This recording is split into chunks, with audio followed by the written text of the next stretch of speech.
नहीं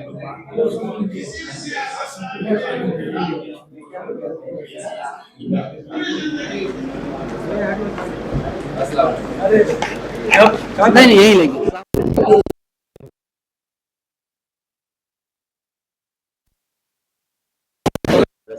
क्या कहना चाहिए? नहीं, अरशद सिद्दीकी बिल्कुल मेरे घर के ही थे। हम गांव से लेकर मुंबई तक पड़ोसी थे और कहते हैं ना कि मुद्दतों और याद रहेगी ये जुदाई हमको। एक चेहरा था जो दिल में घर किए बैठा था। तो अफसोस है इस बात का कि भी अफसोस कम उम्र में उनका इंतकाल हो गया, एक बार इंतकाल हो गया। मैं समझता हूँ कि उनके इंतकाल से बहुत सारे लोगों को इनको मदद मिलती थी, बहुत रंजो गम होगा उनको। और देखिए दुनिया में जितने लोग हैं सबको जाना है एक न एक दिन, आज वो कल हम, किसी की बारी है। बस हम दुआ करते हैं अल्लाह ताला उनका जन्नतुल फिरदौस में आला मकाम दे, उनके अहले खाना को, उनके बच्चों को, उनके भाइयों को, तमाम लोगों को सब्र की तलकीन दे और समाज के अंदर लोगों को काम करने का हौसला दे। असीम भाई करीबी थे आपके, कोई एक वाकया याद करते हैं आप उनके बारे में शेयर करना चाहेंगे? नहीं, वाकया का मतलब साथ रहते थे हमेशा हम लोग सेम चीज़ है। देखिए ऐसा है ना कि मैं आजमगढ़ का, वो आजमगढ़ के, मैं रिक्रूटमेंट करता था, वो रिक्रूटमेंट करते थे। मैंने घर खंडाला में लिया, उन्होंने घर खंडाला में लिया। मैंने घर कोलावा में लिया, उन्होंने घर कोलावा में लिया। उनका भाई डॉक्टर, उनका भाई मैनचेस्टर गया, मेरा भाई डॉक्टर मैनचेस्टर गया। तो हम लोग की बहुत सारी चीज़ें एक थी, हम लोग साथ दोस्त थे। तो क्या कह सकते हैं।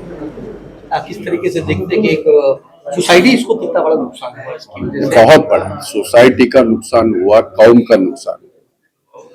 मैंने अपनी, ये कोई तकरीर करने का वक्त नहीं है, मैंने अपनी, जब मैं जज्बात अपने में बयां कर रहा था उस वक्त मैंने एक कहा कि इन हालातों में, देश के और प्रदेश के इन हालातों में जिनसे उम्मीद रखी जा सकती है उनमें से ये एक शख्स था। और ऐसे शख्स इतने इसमें, मतलब उनकी उम्र कोई बहुत बड़ी ज्यादा नहीं है, जब निकल जाते हैं तो बड़ा दुख होता है और कौम का भी नुकसान होता है, पूरे देश का भी नुकसान होता है। जब इंसानियत की बात आती है तो इंसानियत किसी सिर्फ धर्म से ये नहीं है, लगा हुआ शब्द नहीं है, या किसी जाति पाति से ये शब्द नहीं लगा हुआ है, ये इंसानियत से लगा हुआ है। तो ये बहुत बड़ा नुकसान सोसाइटी का तो हुआ ही हुआ, बट पूरे कौम का और इंसानियत का नुकसान हुआ। खिदमत अंजाम दिया है, इसको आप किस तरीके से देखते हैं और उसका रद्द-ए-अमल क्या होगा? ऐसा है कि उनके काम कोई 1, 2, 10 काम हो तो बात हो सकती है, ऐसे हजारों काम जो लोग अपनी अपनी बातें कर रहे हैं, तो कहीं ना कहीं वो काम के सिलसिले में, और उस शख्स ने कभी इस काम का क्रेडिट नहीं लिया। मैंने इसलिए कहा कि वो इंसानियत का काम करते थे और उन्होंने इंसानियत का काम किया। तो ऐसे बहुत सारे काम है जिनको गिनवाना मुश्किल है। अरशद आज़मी की तो एक बड़ी शख्सियत थी, समाज के अंदर एक बड़ा नाम था और उन्होंने बहुत सारे ऐसे काम किए, आज हमारे बीच नहीं है।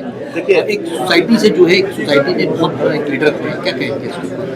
देखिए इंसान जब दुनिया में नहीं रहता है तो उसके अच्छे काम को ही याद किया जाता है, वही उसके जीवन की सबसे बड़ी पूंजी है जिसको आगे तक लोग याद रखते हैं। अरशद सिद्दीकी साहब ने अपने पूरी ज़िंदगी में लोगों की मदद करने का, सेवा करने का, देश भर में कोई आपदा है, कोई मुसीबत है, उसमें लोगों की मदद करने का, रेड क्रिसेंट सोसाइटी जो उनकी थी उसके माध्यम से स्कूल चलाना, कॉलेज चलाना, तमाम आपदाओं में जाके लोगों की मदद करना, तो ये मैं समझता हूँ उनकी ज़िंदगी की सबसे बड़ी पूंजी है। उनका इस दुनिया से जाना हम सब के लिए बहुत ही पीड़ादायक है। मैं प्रभु से, ईश्वर से प्रार्थना करता हूँ कि उनकी आत्मा को शांति प्रदान करें और उनके परिवार के लोगों को, उनके चाहने वालों को शक्ति दें कि जो ये कष्ट आया है परिवार पे वो सहन करने की उनको ताकत मिले।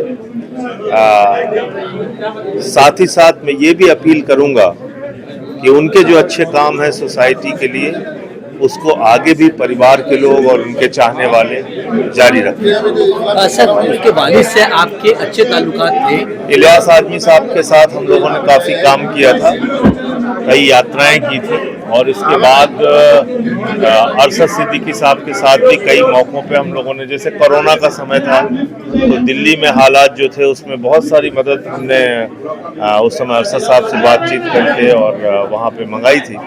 तो मुझे लगता है कि आज अभी जब श्रद्धांजलि सभा में भी बातचीत हो रही थी तो हर आदमी उनसे जुड़ी हुई कुछ यादें बता रहा था, कुछ तकलीफ में जब पड़े तो कैसे उन्होंने मदद की वो बता रहा था। तो यही उनकी सबसे बड़ी पूंजी थी।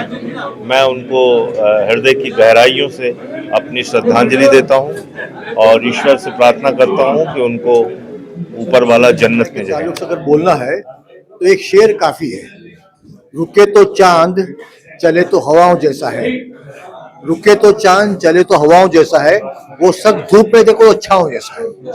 बहुत ही नेक इंसान, बहुत ही सादगी वाले, और नाम, ताकत, कुव्वत, पैसा, रुतबा, पोजीशन सब कुछ था, लेकिन बहुत ही झुक के चलते थे और हर नेक काम में आगे बढ़ के काम करते थे।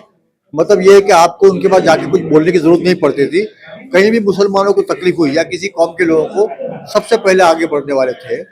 तो हम तो चाहते कि उनका ये नेक काम आगे बढ़ते रहे, हम उनके खानदान के साथ में रहेंगे और जो भी अच्छे काम हो उसको बढ़ाने के लिए पूरी कोशिश करेंगे। मैं डॉक्टर यूनुस लोया हूँ। अरशद भाई को मैं कई सालों से जानता था। मेरा उनका contact as a medical person हुआ। I am a cardiologist. वो मुझे मिले थे और मैं उनको पर्सनली मेडिकली ट्रीट भी करता था, और उनका जो जज्बा था एक हेल्प करने का, जो समाज की सेवा करने का, और कहाँ भी कहीं भी प्रॉब्लम होता था Arshad bhai was there. What I knew about Arshad bhai was nothing. जो मुझे आज यहाँ आके उनकी बातें सुन के जो जानने मिल रहा है, that is much more than what I was aware about Arshad bhai. But what I knew about him was that he was a thorough gentleman, a selfless worker, and a real great human being, you know, who can never be forgotten. Arshad bhai lives forever. हमारे बीच में नहीं, किस तरीके से देखते हो, किस तरीके से याद करते हैं आप? एक ही चीज है, अरशद भाई है द इमाम ऑफ टाइम। इमाम ऑफ टाइम क्या है? जो आदमी ऐसे काम कर सकते, किसके पर लिए काम करेंगे, और ये ग्रेटनेस और क्वालिटी है। अब आज के जमाना में बहुत देखाता नहीं है, और हमको लगता है कि फैसल और फहद वो काम आगे लागेंगे। अल्हम्दुलिल्लाह अरशद भाई एक अच्छे इंसान भी थे, अच्छे लीडर भी थे, और काफ़ी उन्होंने लोगों की खिदमत की, हर गरीबों की मदद करने में, और राजनीति में भी उनका बहुत बड़ा हाथ रहा। काफ़ी लोगों को उन्होंने आगे बढ़ाया। मगर आज अफसोस की बात है कि हमारे बीच में नहीं रहे वो। अल्लाह ताला उनको जन्नत फिरदौस में आला से आला दर्जे का मकाम अता फरमाए। और हम सब आज आए हैं उनके लिए यहाँ।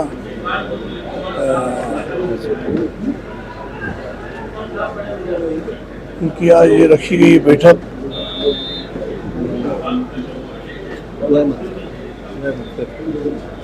दुआ मग़फ़िरत के लिए सारे लोग जमा हो रहे हैं अल्हम्दुलिल्लाह। और मैं समझता हूँ कि उन्होंने बहुत ही अच्छे काम किए, और अल्लाह ताला उनको उनकी मग़फ़िरत अता फरमाएगा और जन्नत फिरदौस में। मौत उसकी है जमाना करे जिसे याद, वरना मरने के लिए तो यहाँ सभी आते हैं।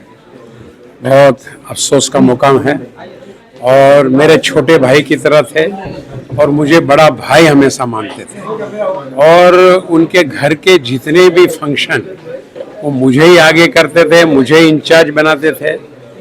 और एक वो शफ़क़त और मोहब्बत बड़े भाई को जिस तरह देते हैं उन्होंने मुझे दी। मैं एक फैमिली के मेंबर की तरह था। जितनी भी उनकी बच्चे की बच्चियों की शादी हुई मुझे ही आगे इन्होंने रखा, इसके बाद रेड क्रिश्चियन सोसाइटी का क़याम किए तो मुझे बुलाया और मुझे वाइस प्रेसिडेंट उन्होंने बनाया। और जहाँ जहाँ गए, यहाँ पर के कच्छ का भूकंप हुआ, वहाँ पूरी टीम के साथ हम लोग गए और मुझे अमीर बनाया। उसके बाद सुनामी आया हमारे यहाँ तमिलनाडु में, तो वहाँ भी हम लोग गए, वहाँ भी हम लोगों ने काफ़ी खिदमत की। कच्छ भुज के अंदर हम लोगों ने काफ़ी खिदमत की। हेपेटाइटिस बी का जो इंजेक्शन का तो लाखों लोगों को इंजेक्शन गांव-गांव जा कर के लगवाए हम लोग, जा कर के। तो पूरी टीम के साथ हम लोग जाते थे, बड़ी खिदमत उन्होंने की है।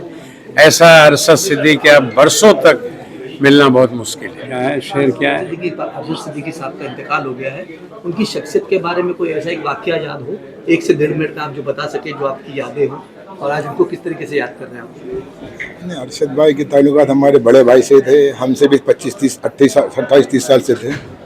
तो अभी 1 मिनट में कोई बता सकता नहीं। कभी आप लोग सुकून से आइए हमारे ऑफिस में बैठ के बोला। हमारी बहुत लंबी स्टोरी है भाई। इन्होंने हमारे साथ उन्होंने बहुत काम किया है। फलक के टाइम पे तुम्हारा कच्छ भुज अंजार में जो अर्थक्वेक आया था, जब भी हमने काम किया साथ में। बॉम्बे में भी राइट्स में काम किया हम लोग साथ में मिलकर। तो हमारे बहुत मेरे बड़े भाई जैसे भी थे साथ में, उन्होंने हमारे बड़े भाई के साथ में काम किया और मेरे साथ मिला 17-18 साल में बहुत काम किया उन्होंने। तो अभी ज़्यादा बस बहुत बड़ी स्टोरी मैं क्या बताऊँ, मेरे खुद को समझ में आ रहा है। ये अचानक अल्लाह ने उनको अपने पास बुला लिया, तो बड़ा दुख है। तो हम उनके गम में शामिल है, उनकी फैमिली के गम में पूरे शामिल है।